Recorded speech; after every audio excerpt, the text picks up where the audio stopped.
नमस्कार, आप देख रहे हैं एनबी न्यूज। मैं आपके साथ रवि राजपूत। हमारे खास कार्यक्रम स्वर्णिम मध्य प्रदेश छत्तीसगढ़ में आप सभी का स्वागत है। शुरुआत करते हैं छत्तीसगढ़ की बड़ी खबर से। छत्तीसगढ़ के मुख्यमंत्री भूपेश बघेल की बैठक के दूसरे चरण में रायगढ़ जिले के खरसिया, धर्मजयगढ़ और लैलूंगा विधानसभा का दौरा करेंगे। मुख्यमंत्री बघेल के प्रस्तावित आगमन की तैयारियों को लेकर कलेक्टर रानू साहू और पुलिस अधीक्षक अभिषेक मीणा धर्मजयगढ़ निरीक्षण के लिए पहुंचे। कलेक्टर रानू साहू ने अधिकारियों से प्रस्तावित कार्यक्रमों के अनुसार तैयारियों का जायजा लिया और महत्वपूर्ण दिशा निर्देश भी दिए।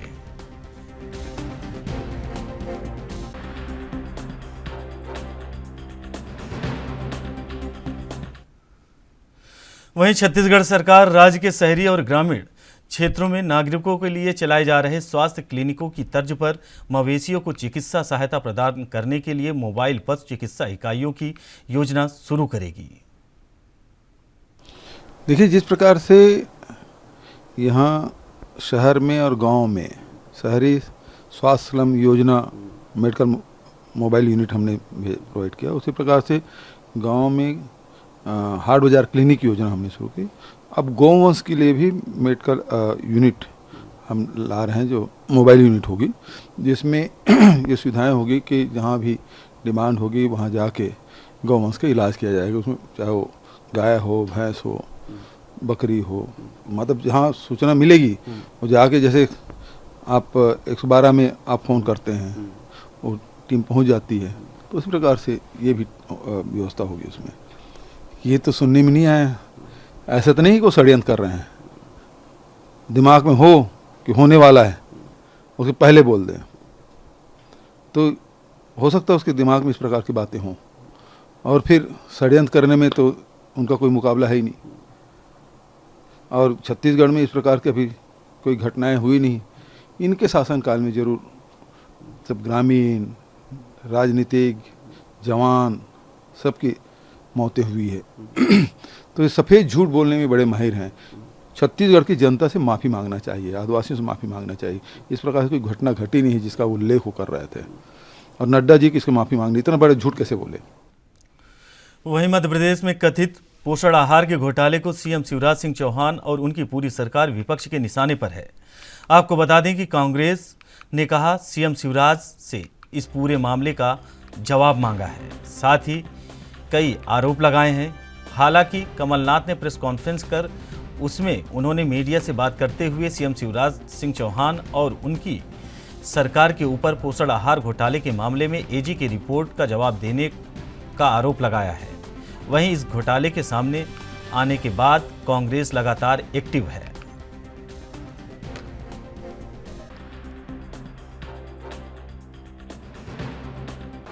बारह अगस्त को पोषण आहार की रिपोर्ट सीएजी ने गवर्नमेंट को भेजी थी और कहा कि 15 दिन में जवाब दो। तो ये तो है नहीं उनके पास जानकारी नहीं थी। उन्होंने तो बेकायदा नोटिस दिया था, उनसे जवाब मांगा था, चिट्ठी लिखी थी, पर ये कहने लायक इनके लिए कुछ था नहीं, इसीलिए इन्हें कोई जवाब नहीं दिया। अब सब जानते हैं मेरे 40 साल की राजनीति में, 45 साल की राजनीति में कोई मेरे ऊपर उंगली नहीं उठा सकता, ये तो स्पष्ट है। तो ये अब इनके पास कहने लायक नहीं, कमलनाथ को तो बहुत कुछ बना देंगे, ये अपनी तारीफ करें, मेरे से उनके पेट। छत्तीसगढ़ के रायपुर में भगवान राम पर कब्जे का राजनीतिक संग्राम शुरू हो गया है। बीजेपी के प्रदेश अध्यक्ष अरुण साव ने पिछले दिनों कह दिया है कि भगवान राम और कृष्ण कांग्रेस के नहीं हो सकते। अब कांग्रेस के लीगल सेल से साव को नोटिस भेजकर उनसे दस्तावेज मांगा गया है, जिसमें कहा गया है कि भगवान राम कृष्ण केवल भाजपा के हैं। 15 दिन में जवाब देने की स्थिति में कानूनी कार्रवाई की जाएगी और उसके लिए उन्होंने चेतावनी भी दी है।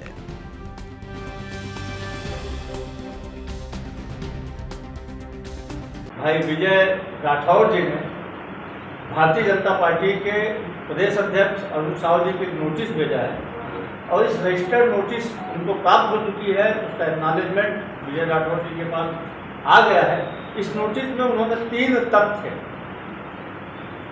अरुण साव जी के समक्ष रखा है कि पहला, कांग्रेस पार्टी ने सुप्रीम कोर्ट में कब किस तारीख को और किस सन में यह हलफनामा दिया था कि जिसमें भगवान राम को काल्पनिक बताया गया था, जैसा कि दावा भारतीय जनता पार्टी के प्रदेश अध्यक्ष ने किया है। कृपया दस्तावेजों सहित इसका उत्तर वे दें। दूसरा, कांग्रेस पार्टी ने श्री राम सेतु को तोड़ने का खाका कब तैयार किया था, किस तारीख को, किस सन को किया था, जिसका कि दावा श्री अरुण साहू जी ने अपने बयान में किया है। दस्तावेजों सहित उसका उत्तर भी श्री विजय राठौर जी ने अपने नोटिस में, जो कि डॉक्टर देवा देवानंद के वहीं मध्य प्रदेश के डिंडौरी जिले में एक चरवाहे ने सीएम शिवराज समेत पूरे प्रदेश के लोगों का दिल जीत लिया, जिसकी हर तरफ चर्चा हो रही है। आज के दौर में जमीन के लिए भाई भाई में विवाद हो जाता है, लेकिन चरवाहा खेटू ने गांव में पानी की समस्या खत्म करने के लिए अपनी 5000 स्क्वायर फीट जमीन दान में दे दी, जिसकी सीएम शिवराज सिंह चौहान ने ट्वीट करते हुए तारीफ की है।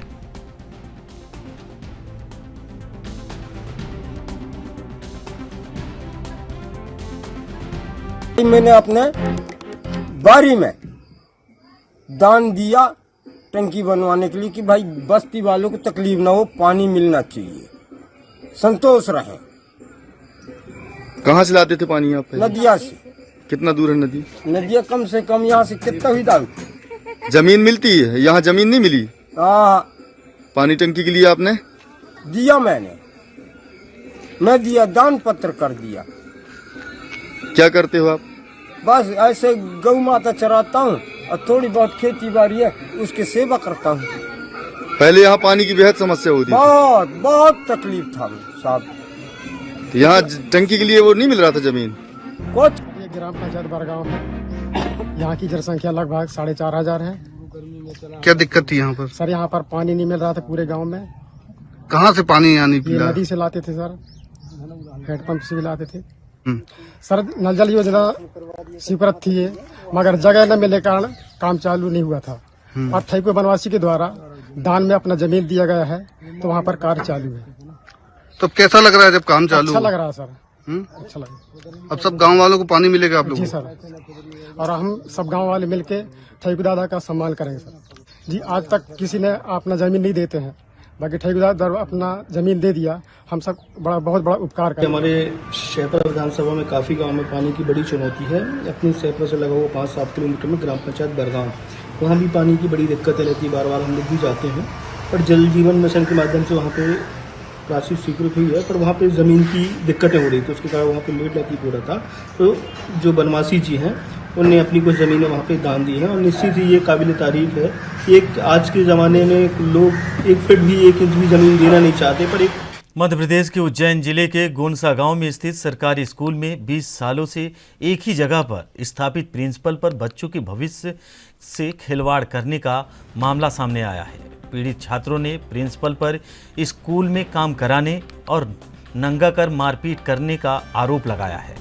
वहीं आरोप लगाने में स्कूल की छात्राएं भी शामिल हैं। वहीं मामले की शिकायत मिलने के बाद उज्जैन कलेक्टर आशीष सिंह ने जिला शिक्षा अधिकारी और एसडीएम को जांच के आदेश दिए हैं।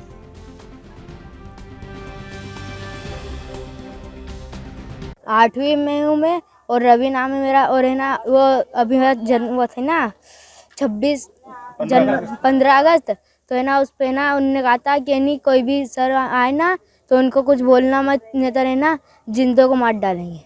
अच्छा, कौन बोलता है ऐसा? जेंदी है? जेंदी कौन है ये? मैडम। अच्छा, और मारपीट भी करते हैं आपके साथ? हाँ। कैसे मारते हैं? है ना नग्गा करके मारते हैं। है ना वो 2-3 जने मस्ती कर रहे थे ना, तो सबको हमसे ना रोज झाड़ू कचरा लिखवा निकालते हैं यहाँ पे। 15 अगस्त के एक दिन पहले हमको ये धमकी दी थी क्लास में कि ये अधिकारी आएंगे, अगर किसी ने कुछ भी बोला है तो ऊपर पहुँचा देंगे तुमको। कौन बोलते हैं? वो अंदर प्रिंसिपल मैडम। अच्छा, ये और क्या करते हैं? किस तरह से मारपीट करते हैं आप लोगों को? एक मस्ती करते थे, एक के साथ सबको मारते हैं। कैसे मारते हैं? ये छड़ी से। किस तरह की धमकी देते हैं? कि अगर माँ बाप को जाके बोला तो सीधा ऊपर पहुंचा दूंगी, और अगर बाथरूम के पास दिखे हो तो टुकड़े कर दूंगी तुम सबके। क्या नाम है आपका? कौन सी क्लास में? मैं 36। सर पहली बात तो ये कि साफ़ सफाई की बात रहती है तो यहाँ पर सांप बिच्छू का बहुत टेंशन है, इधर है सिर्फ हम उनसे ये कहते हैं, क्योंकि हमारे यहाँ प्यून नहीं कि जाते वक्त अपनी टाट पट्टी उठा के जाइए, ताकि 1-2 बार यहाँ पर टाट पट्टी के नीचे सांप वगैरह निकले। मैंने 1-2 बार पकड़े यहाँ पर, आसपास वाले भी जानते हैं, इसलिए बच्चों से किया जाता है कि टाट पट्टी उठा के रख के जाओ टेबल पे, ताकि इसके नीचे कोई अब कोई ऐसी हो नहीं जाए। और ये शिकायत तो मैंने सरपंच महोदय से भी करी अभी, कि इधर उधर सब जो गाँव ग्रामीण लोगों का अटला रखा रहता है तो सांप वगैरह आते, तो इसमें तो कोई गलत बात नहीं है। ग्रामीण जनों का भी इसी तरह का कहना है, बहुत सारा ग्रामीण जन इकट्ठे हुए, उनका वीडियो भी वायरल हुआ जी जी, तो क्या कहना है इसमें? क्या कहा, कल 4 दिन पहले की बात के विषय में यदि है तो उससे पहले यही हुआ कि जैसे बच्चे शरारतें करते हैं, कुछ ऐसी कुछ चीज़ें होती है जब बच्चों अति लोड रहता है, तो मैंने सभी बच्चों को डांटा करा था, कुछ बच्चों को पीछे पेट के यहाँ पे, तो कुछ बच्चों को मारा भी था, क्योंकि सुन नहीं रहे थे तो मारना पड़ता है। आपने भी खाई होगी, आपके शिक्षकों की मार नहीं, सभी ने खाई, मैंने भी खाई होगी। और उनका कहना है कि उनको नंगा करके मारा। इम्पॉसिबल, आप ये बात तो आप सर 8th स्टैंडर्ड के बच्चे, आजकल तो छोटा सा 3 साल का बच्चा भी कपड़े उतारने में शर्माता है। मैंने किसी बच्चे को नंगा करके नहीं मारा, और क्यों मारूंगी सर? आपके द्वारा ये मामला मेरे संज्ञान में भी लाया गया है और इसके लिए जिला शिक्षा अधिकारी को निर्देशित कर दिया गया है कि उसकी वो विधिवत जांच करेंगे। एसडीएम भी एक टीम भेजकर उसकी जांच करा लेंगे, अगर ये सत्य पाई जाती है तो निश्चित रूप से करेंगे। वहीं मध्य प्रदेश के उज्जैन में नवरात्रि पर्व की शुरुआत 15 दिन बाद होगी। इसके लिए अभी से ही गरबा पंडालों में तैयारियां शुरू हो गई हैं। आपको बता दें कि मंत्री उषा ठाकुर के गरबा पंडालों में गैर हिंदुओं के प्रवेश संबंधी बयान का असर दिखने लगा है। इस मामले पर उज्जैन में भी आवाहन अखाड़े के महामंडलेश्वर अतुलेशानंद सरस्वती ने सभी गरबा पंडालों में लड़कों को आधार चेक कर एंट्री देने और अपने खुद की सेना के 10 से 20 कार्यकर्ताओं को पंडाल में उपस्थित रहने के आदेश दिए हैं। उज्जैन जिले में अखंड हिंदू सेना के 7,000 कार्यकर्ता गरबा पंडालों की निगरानी करेंगे।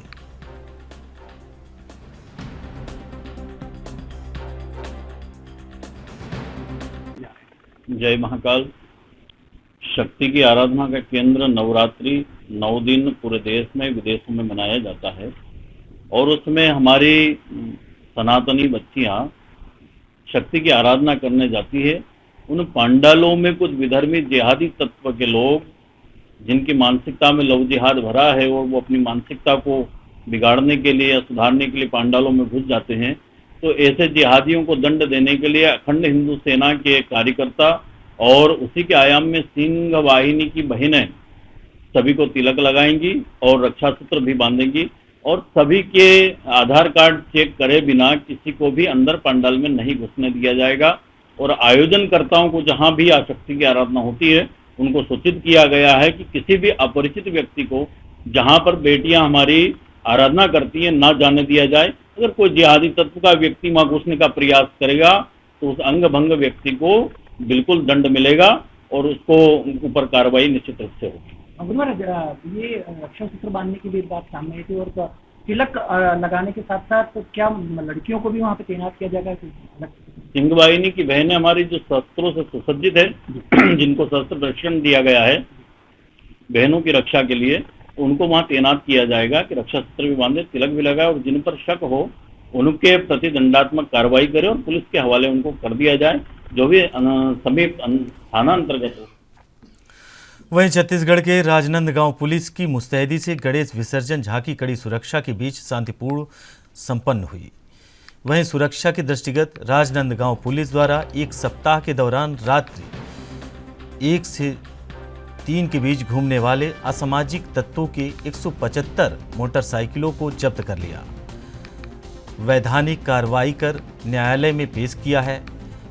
इस तरीके से गुंडा बदमाश, हिस्ट्री शीटर, चाकूबाजी और आदतन अपराधियों पर भी पुलिस की पैनी नज़र थी।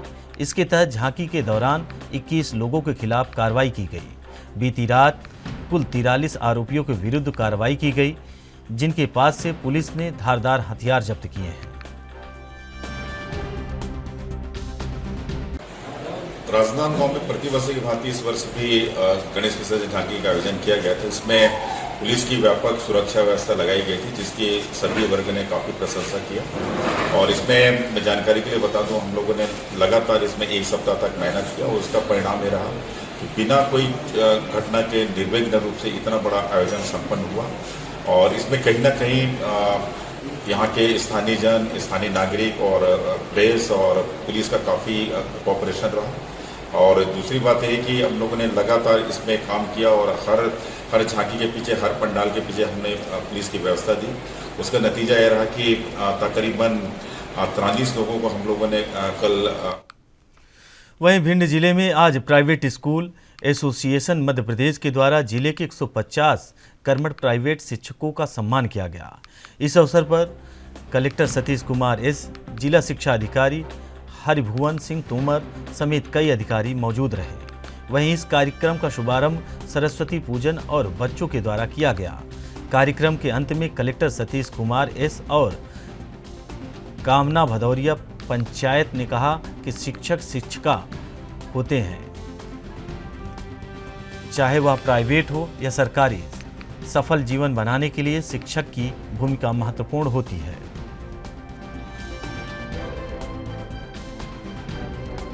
कि पूरा देश में जो भविष्य का जो संचार है, फ्यूचर जो बनाने के काम है, वो शिक्षा विभाग और शिक्षक ही करते हैं। आप अगर इसमें कोई प्राइवेट या गवर्नमेंट ऐसे नहीं रहते हैं, सभी लोग इस देश का अंग है और इस देश का भविष्य बनाने में सभी लोग को योगदान इक्वली रखते हैं। इसमें उसमें कोई भेदभाव नहीं किया जा सकता। जैसे मैं भारत दर्शन का समय में विशाखापट्टनम गया था, वहाँ एक शिप बिल्डिंग इंडस्ट्री में गया था।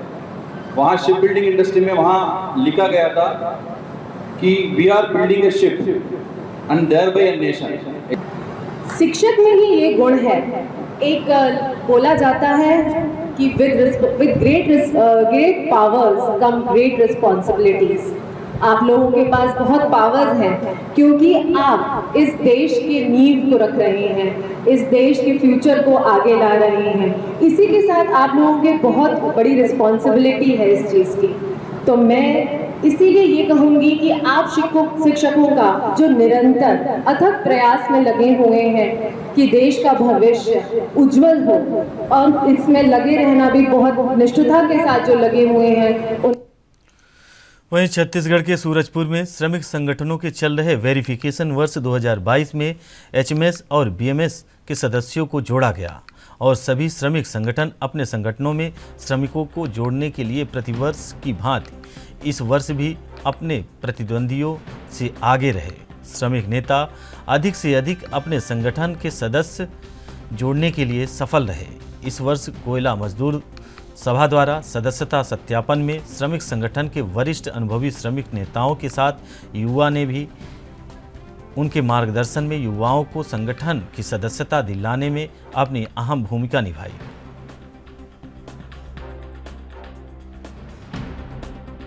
सदस्य सत्यापन का आज अंतिम तिथि था और विगत 16-17 साल से कोयला मजदूर सभा लगातार 1 नंबर में रही। इस साल और अच्छा हुआ है और पूरे क्षेत्र के मजदूर साथियों का मैं आभार व्यक्त करता हूं, अपने कार्यकर्ता साथियों का, पदाधिकारी गण का, कि इनके सहयोग से ही संभव हुआ। मजदूर विश्वास हम पर जताया, इसके लिए बहुत बहुत धन्यवाद। 22, 29 और 9 तारीख को सदस्य सत्यापन। सभी कार्यकर्ताओं का इच्छा थी कि जिस तरह से हम लोगों ने सदस्य सत्यापन में भड़गांव क्षेत्र में नंबर 1 15 वर्षों से करते आ रहे हैं, इसलिए आज प्रेस वार्ता किया जाए। और हमारे पदाधिकारियों की भी इच्छा थी, इसलिए हम लोगों ने कार्यालय बैठा रखा है, आप सभी को आमंत्रित किया।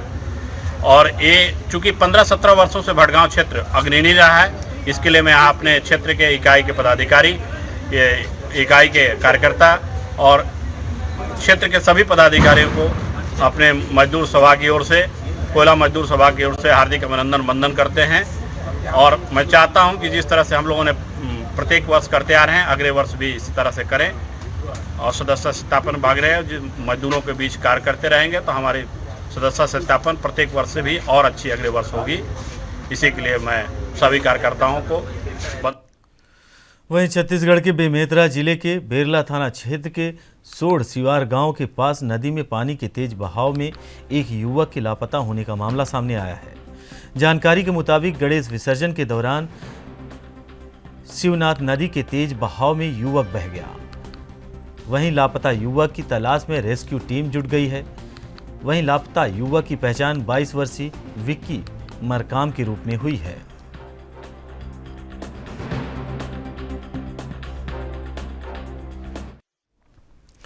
वहीं मध्य प्रदेश के उज्जैन के माधवनगर थाना क्षेत्र में चल रहे स्पा सेंटर पर आईपीएस अधिकारी विनोद मीणा ने शहर के 7 स्पा सेंटर पर छापामार कार्रवाई की, जिसमें से 3 स्पा सेंटर पर 11 युवक और 9 युवतियों को संदिग्ध गतिविधियों में लिप्त पाया गया।